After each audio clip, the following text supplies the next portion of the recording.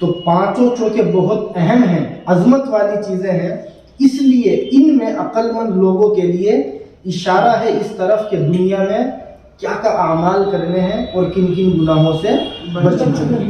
اللہ پر ایمان لانا ہے، توحید کو تسلیم کر کے نبی کی نبوت کو ماننا ہے، رسول کی رسالت کو تسلیم کرنا ہے اور پھر ایمان کے مطابق زندگی گزارنا ہے۔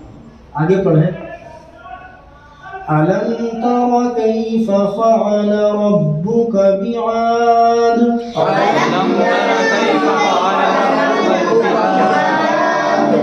علم ترا کا ترجمہ کیا آپ نے نہیں دیکھا، کیفا کیسا، فعلا کیا، کیسا معاملہ کیا، رب کا آپ کے پروردگار نے، بعاد قوم عاد کے ساتھ۔ ابھی بتلائیں گے اس کی تفصیل۔ ارم ذات العماد التي لم يخلق مثلها في البلاد إرم ذات العماد التي لم يخلق مثلها في البلاد وثمود الذين جابوا الصخر بالواد وثمود الذين وفرعون ذي الأوتاد الذين طغوا في البلاد فأكثروا فيها الفساد ارم یعنی ارم کے ساتھ۔ ارم کا کیا مطلب ہے ابھی ذکر کریں گے، پہلے تھوڑا سا آگے چند آیتوں کا ترجمہ کریں گے۔ ذات العماد، ذات کہتے ہیں والے کو، العماد کہتے ہیں ستونوں کو، یہ جو ہوتے ہیں نا پلر ستون، آپ نے پڑھا ہوگا الصلاۃ عماد الدین کہ نماز دین کا ستون ہے، تو یہ وہی لفظ ہے۔ التی جو لم یخلق پیدا نہیں کیے گئے، مثلھا ان کے مانند فی البلادی شہروں میں، وثمود اور قوم ثمود کے ساتھ، یعنی کہ آپ نے نہیں دیکھا کہ آپ کے رب نے قوم ثمود کے ساتھ کیا معاملہ کیا، ابھی بتلائیں گے اس کے بارے میں بھی چند باتیں۔ الذین جنہوں نے جابو تراشی، کہتے نا تراشنا، پتھروں کو تراشنا، تو یہاں وہی تراشنا مراد ہے۔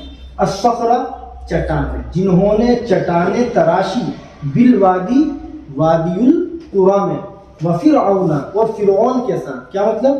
کیا آپ نے نہیں دیکھا کہ آپ کے رب نے فرعون کے ساتھ کیا معاملہ کیا؟ کون فرعون؟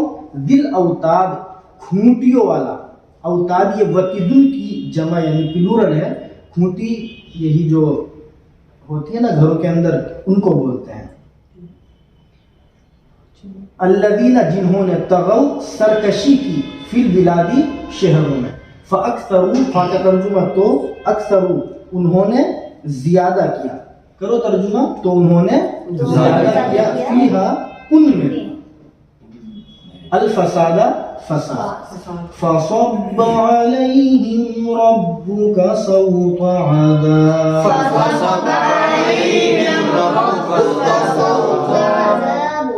فا کا ترجمہ تو، صبا کا ترجمہ برسایا، علیہم ان کے اوپر، ربک آپ کے پروردگار نے، صوتا کوڑا نہیں ہوتا مارنے والا، وہ مراد، عذاب عذاب کا، تو آپ کے رب نے ان پر عذاب کا کوڑا برسایا۔ ان ربک لبالمرصاد،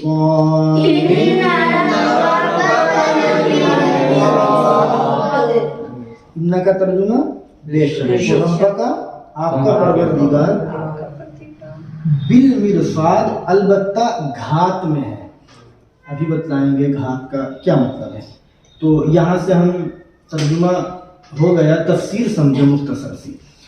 یہاں سے اللہ تعالیٰ اپنی قدرت کے چند مناظر کو بیان فرما رہے ہیں کہ اگر آپ غور کریں تو سمجھ میں آئے گا کہ کفر کی وجہ سے، نافرمانی کی وجہ سے، ایمان نہ لانے کی بنیاد پر ہم نے پچھلی قوموں کے ساتھ کیا معاملہ کیا۔ چنانچہ فرمایا کہ کیا تم نے نہیں دیکھا کہ تمہارے پروردگار نے قوم عاد کے ساتھ کیا معاملہ کیا۔ اس کو ہلکا سا ہم سمجھنے کی کوشش کریں۔ قوم عاد کا کیا مطلب؟ قوم عاد کہتے ہیں قرآن کریم کے مطابق اس قوم کو جس کی طرف اللہ نے اپنے نبی حضرت ہود علیہ السلام کو نبی بنا کر کے بھیجا تھا. کن کی قوم ہوئی؟ حضرت ہود علیہ السلام. وَإِلَىٰ عَادٍ أَخَاهُمْ هُودًا. قرآن میں ایک جگہ تذکرہ ہے کہ ہم نے قوم عاد کی طرف ہود علیہ السلام کو نبی بنا کر کے بھیجا تھا. تو یاد رکھیں گے کبھی بھی اگر قوم عاد کا تذکرہ آئے تو سمجھ میں آ جانا چاہیے کہ یہ کس نبی کی امت کی بات چل رہی ہے. ٹھیک. آگے فرمایا ارم، یعنی ارم کے ساتھ. یہاں آگے اس کی ایک خوبی کو بیان کیا، ذات العماد، جو ستونوں والے تھے. التی لم یخلق مثلها فی البلاد، جو اتنے بہادر اور طاقتور تھے کہ ان کی طرح شہروں میں پیدا نہیں کیے گئے. تو یہاں اللہ تعالیٰ نے قوم عاد کی ایک کہہ لیجئے جو خصوصیت تھی اس کی پیدائش کی، اس کا تذکرہ کیا کہ یہ لوگ اتنے بہادر اور طاقتور تھے کہ شہروں میں ان جیسے بہادر اور طاقتور، اونچے قد والے، طاقت والے پیدا نہیں ہوئے. یہاں جو یہ لفظ ہے ارم، یعنی ارم کے ساتھ، اور اوپر آیا قوم عاد کے ساتھ، تو یہ دونوں ایک ہی قوم ہے. یعنی قوم عاد کو ہی قوم ارم کہتے ہیں. کس طرح کہتے ہیں اس کو ہم ایسے سمجھیں. مفسرین نے لکھا دراصل کہ عاد بیٹا ہے آس کا. کس کا؟ آس کا. اس کو میں لکھ کر کے سمجھا دوں. عاد کس کا بیٹا ہے؟ آس کا. آس کا. ٹھیک. اور آس بیٹا ہے ارم کا. تو باپ کی طرف نسبت کرتے ہوئے اس کو قوم عاد کہہ دیا گیا، اور دادا کی طرف نسبت کرتے ہوئے اس کو قوم ارم کہہ دیا گیا. تو دونوں سے مراد کیا ہے؟ ایک ہی قوم ہے. سمجھ میں آ گیا نا؟ جی. اور آگے اللہ نے قوم سمود کا تذکرہ کیا. اس کو مفسرین نے اس طرح سمجھانے کی کوشش کی ہے کہ ارم جو ہے، یہاں ہم نے نام لکھا نا، تو ارم کا ایک بیٹا ہے عابر. ارم کے بیٹے کون ہیں؟ عابر، عین کے ساتھ. اور عابر کے بیٹے ہیں سمود. عابر کے بیٹے ہیں سمود. تو یہاں سمود سے یہی قوم مراد ہے. سمجھ میں آ گیا؟ اب غور کریں اللہ کی طاقت اور قدرت پر. اللہ نے یہاں اسی کو بیان کیا کہ اتنی طاقتور اور مضبوط قوم کو جب ہم نے اکھاڑ پھینکا تو تم وہی بات کہی جائے گی کون سے کھیت کی مولی ہو. دیکھیے گا کتنی طاقت اور قوت والے تھے. اللہ فرماتے ہیں وَثَمُودَ، اور قوم سمود کے ساتھ. یعنی کیا آپ نے نہیں دیکھا کہ اللہ نے، آپ کے رب نے قوم سمود کے ساتھ کیا معاملہ کیا؟ کون تھی قوم سمود؟ جو وادی القریٰ میں پتھروں کو، چٹانوں کو تراشتے تھے. یعنی جس علاقے میں یہ رہتے تھے اس علاقے کو وادی القریٰ کہتے ہیں. شام کے علاقے میں کسی جگہ ان کی یہ بستی پڑتی تھی. ٹھیک ہے، سمجھ میں آ گیا نا؟ تو اللہ فرماتے ہیں وہ پہاڑی علاقہ تھا، اور یہ اپنے ہاتھوں کے ذریعے، جیسے ہمارے یہاں مشین کے ذریعے پتھروں کو تراش لیتے ہیں، آپ تو سیفی ہیں، اچھے سے سمجھتے ہوں گے، لیکن یہ لوگ اپنے ہاتھوں کے ذریعے کیا ہے، پتھروں کو تراش کر اپنا گھر بنایا کرتے. کتنی طاقت والے ہوں گے کہ ان کے ہاتھ مشینوں کا کام کرتے ہیں. تو اللہ فرماتے ہیں صرف اتنا ہی نہیں، آپ کے رب نے فرعون کے ساتھ کیا معاملہ کیا. فرعون کے بارے میں بتلایا کہ یہ وہ لوگ تھے فرعون والے جو کھونٹیوں والے تھے. کھونٹیوں والا ان کو کیوں کہا؟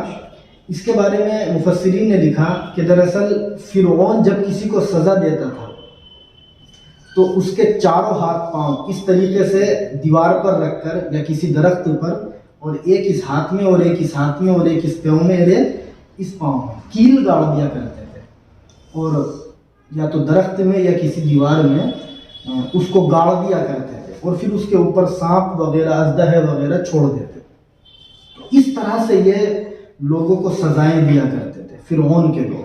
تو اللہ نے اسی لیے کہا کہ وہ فرعون جو کھونٹیوں والے تھے، یعنی اس طرح وہ سزا دیتے تھے، لیکن